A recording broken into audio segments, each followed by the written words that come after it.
Hello everyone, I'm Storm Checker 18 meteorologist Austin Haskins. It was a ridiculously warm day on our Tuesday. High temperatures in the mid to upper 70s and lower 80s. We're about 25 to 30 degrees above average for this time of the year.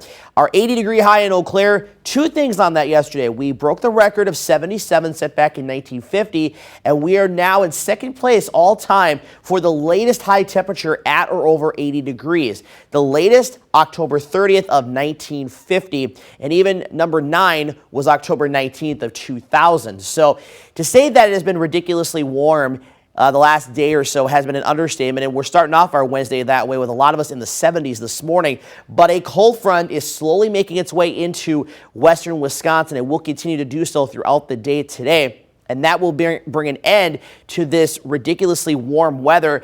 And it will actually bring in, along with a couple areas of lower pressure, some more beneficial rainfall to the area. Of course, we've been dealing with the drought concerns for the last roughly 2 months or so. But now that we got more rain in the forecast, we're going to start to gradually see some improvement there.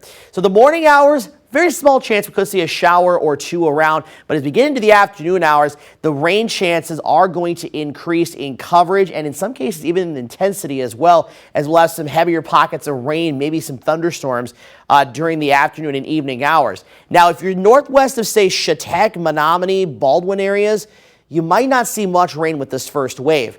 Once that moves out, we should get a little bit of a break before the secondary wave moves in during the overnight hours into tomorrow morning. Now, tomorrow is where the forecast gets a little bit tricky because as you see out to the west, we are going to eventually see some colder air filter in, and we could see a changeover to some snow or a wintry mix. But there's a lot of question marks on exactly how this is going to play out. So I'll let you look at Futurecast here, and we'll talk more about this in the second run of Futurecast on why tomorrow's forecast is a little bit tricky. So you can see here showing a good swath of light snow, and then eventually by the time we get to trick-or-treating, we should be done with. That's one model. Here's another one. This is the HRRR model, and this one again is holding off the rain maybe about an hour or two later into the afternoon. This is around 2:30 this afternoon, still around our southwestern areas, but becoming more widespread mid to late afternoon into this evening. And it is showing a wide swath of some moderate to pockets of heavy rainfall with that. And then again, we get a little bit of a break potentially overnight before the second wave moves in tomorrow.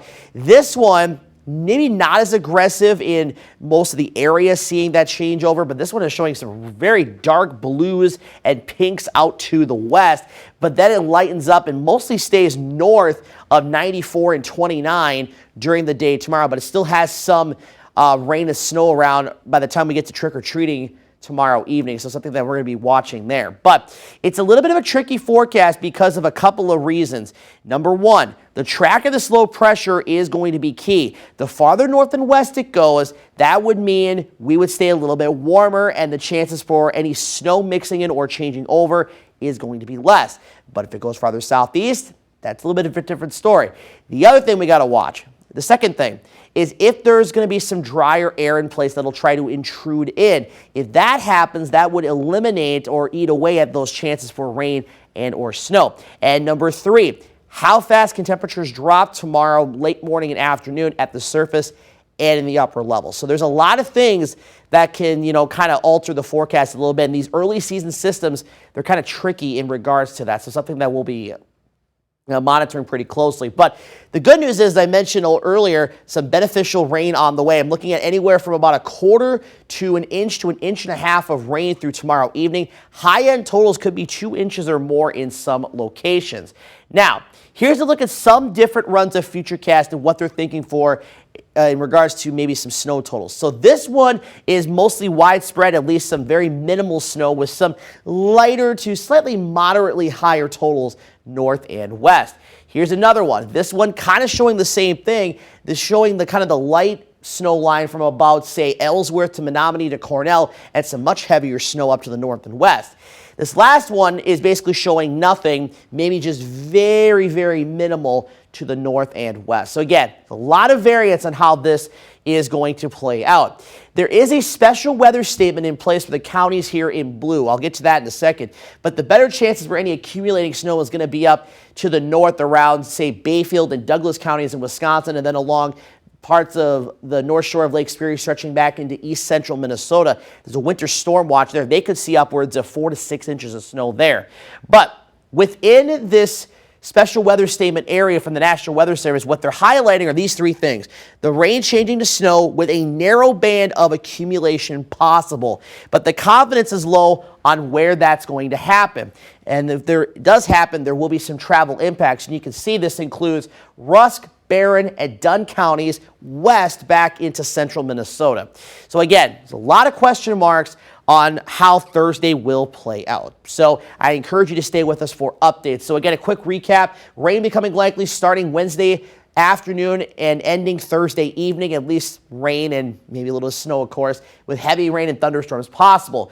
Rain mixing, changing to snow sometime mid-Thursday morning through sunset Thursday, but the confidence, as I mentioned, is low on how that'll play out. So again, stay with us for updates on air, online, our social media pages, and by downloading that free Storm Tracker 18 weather app. And again, these early season systems, they are a little bit tricky to forecast, and any subtle changes to the forecast could mean the difference between your area seeing just rain or maybe a slushy inch or 2 or 3 inches of snow.